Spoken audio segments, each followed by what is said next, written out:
A program is a set of instructions. If you remember our cooking analogy, a program is like the recipe that is followed to get from the input to the output. A program will create variables and assign values to them. Variables are like containers in which you can keep values. A function is like a transformation. It takes these variables and does something with them. A function is like a food processor. This is something we have already talked about. You can take a variable, pass it into a function, and get an output from that function. The program will call a function, pass in a variable to it as an input, and get output back. Now, the part of a program that calls a function and passes it some input and waits for the output from that function is called the calling code. The calling code is the part of the program that calls a function and passes it some input. Now, the calling code usually passes in inputs to the function in the form of variables, and these variables are called arguments for that function. So the inputs to a function are called arguments. So function will give an output to the calling code. It will give back information to the calling code in the form of a variable which is known as the return value. So the function takes in inputs which are arguments, processes them, and returns a value to the calling code. Now the calling code could actually be inside the function itself. The calling code itself could be something which is inside the function. A function could call itself. The technical term for a function calling itself is called recursion. Let's understand this in a little more detail. You have some calling code and you have a function.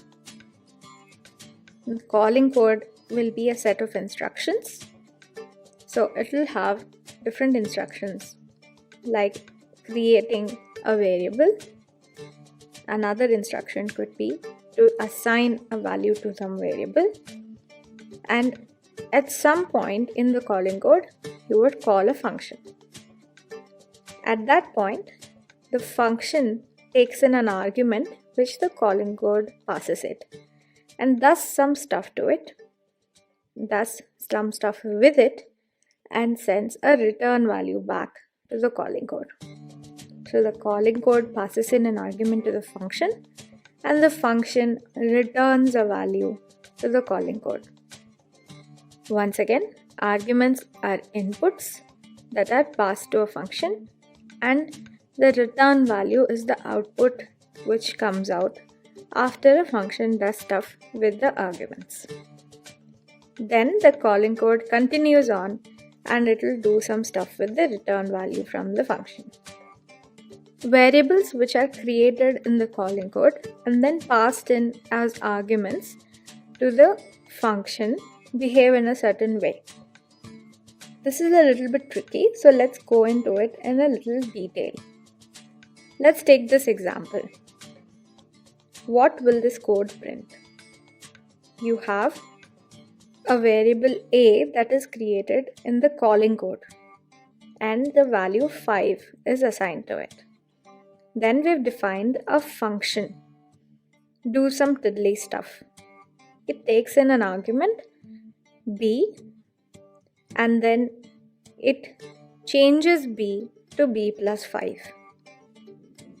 Now if you print the value of a before this function is called and after this function is called, what will this code print?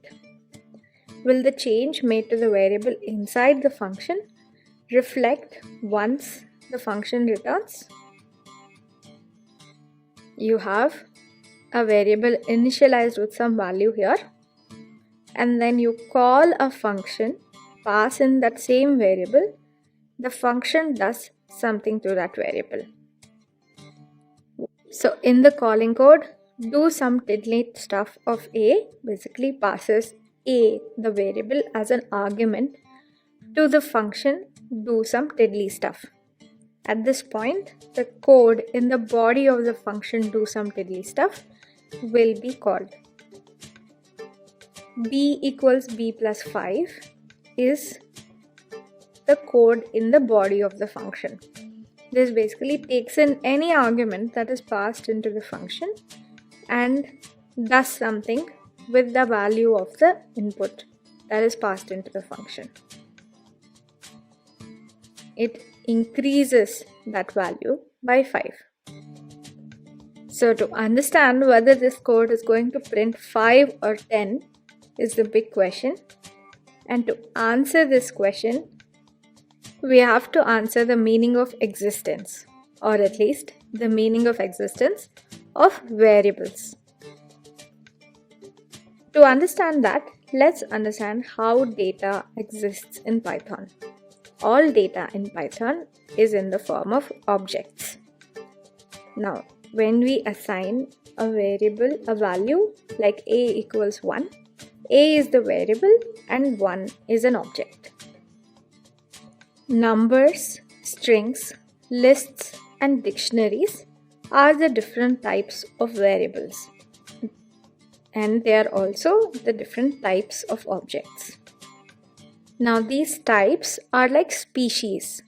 Say for example, different breeds of dogs, or trees are a species. Each type is like a species, and a specific animal or tree or organism is like an object. So an object is like a puppy, and a variable is the name you give the puppy. Now functions usually do two things with a variable. One of them is called reassignment. What happens when you reassign a variable? You basically reassign it to a new object. That is a new puppy. You just take the name tag of the old puppy and give it to the new puppy. The old puppy is still there, it still exists, and nothing has changed. But the name tag A has now been assigned to the new puppy. So let's look at reassignment inside a function. So here is some code. The calling code starts with assigning the value 2 to the variable A. So basically it takes a name tag A and puts it on the object 2. Next, the calling code calls the function f and passes it the argument A. This basically creates a duplicate name tag A on the object 2. Now inside the function, this name tag A is assigned to a new object 3. So this duplicate name tag, the green color A tag, is what gets assigned to a new object 3. The original name tag is still on the object 2. Now in the calling code, the blue name tag A is what exists. So when you try to print A, the code will actually print 2. Reassignments in a function therefore never reflect in the calling code, because the reassignment only exists inside the function. The duplicate tag that is created for that function is the one that gets reassigned. The original variable or name tag doesn't change. This is true regardless of whether the variable or object is a number, string, list, or dictionary, any type of variable. Now, as we said, functions do things with and to the arguments that are passed into them. One of the things that they do is reassignment, and the other is modification. Some objects, however, can be modified and some cannot. The objects which cannot be modified are numbers and strings. These are called immutable objects, and objects which can be modified, such as lists or dictionaries, are called mutable objects. Mutable objects are like puppies. They can be modified. For example, you can clip their claws. They have parts which you can add or remove. Immutable objects are usually very simple objects. Like for example, some species like amoeba are very simple.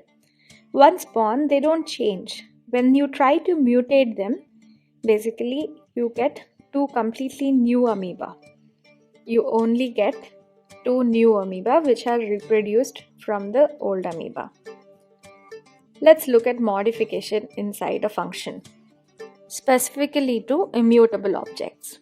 So for example, we have a equals 2 and we tried to modify it to a equals a plus 5. So first the calling code assigns the value 2 to the variable a. So it takes this name tag a and puts it on this object 2. Then it calls the function f and passes it the argument a. This creates a duplicate tag on the object 2. Now inside the function, when it tries to modify this value a, it actually cannot do it because numbers are immutable. Since they can't be modified, when you try to change them, you just get a new object. So in effect, the name tag a inside the function just gets reassigned to the object 7. The original variable a, the blue name tag, is still on the object 2. So when you try to print it, you will get 2. Therefore, when you try to modify immutable objects such as numbers and strings inside a function, it will never reflect in the calling code because it is basically just like a reassignment to a new object. Now let's see what happens when we try to modify objects like lists or dictionaries. These are mutable objects which can be modified. So let's say we assign the name tag a to the list with only one element 1. We next call the function f of a and pass it this variable a. It creates a new name tag on that same object. Now inside the function, we are modifying the list. A list can be modified in place. So this will just append 2 to the same object, which has the effect of modifying the list which is assigned to the variable a in the calling code as well. So when you try to print it, you will get a modified list. Therefore, modifications to lists or dictionaries and such mutable objects do reflect in the calling code. Now all of that was a little bit mind-bending, so let's recap once again what we learned. Reassignments in functions never reflect in the calling code. So let's take an example where we try to reassign different types of objects. Some num, some string, some list, some dictionary. We have a number, a string, a list and a dictionary, and each of these is reassigned in the function that reassigns. But none of it reflects when you print them in the calling code.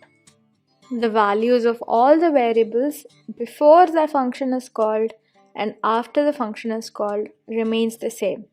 This is because when you tried to reassign it, you basically took the duplicate tag that was created by the function and put it on a new object. The original name tag or the original variable is still assigned to the same value.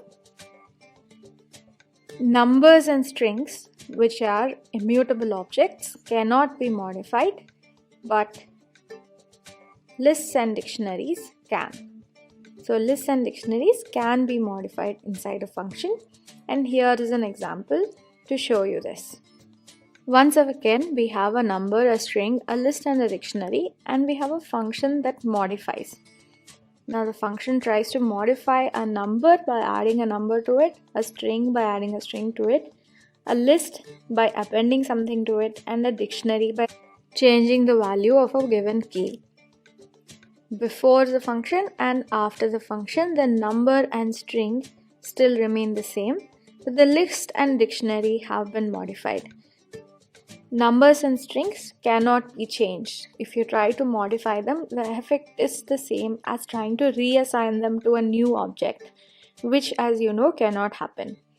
Lists and dictionaries, however, can be changed in place, so their contents can be changed when you pass them to a function. You cannot take a list and dictionary and assign it to a new list or dictionary, but you can modify the contents in place. Therefore, modifications to lists and dictionaries do reflect in the calling code. Here are two simple rules to help you remember what you just learned. You are what you are. Nothing you go through can change that. Basically, when you translate this to Python, it means that nothing can be reassigned. Nothing can be changed to a completely different object. The other rule is that anything you go through can change you a little bit. Unless you are really simple, then you can't be changed at all.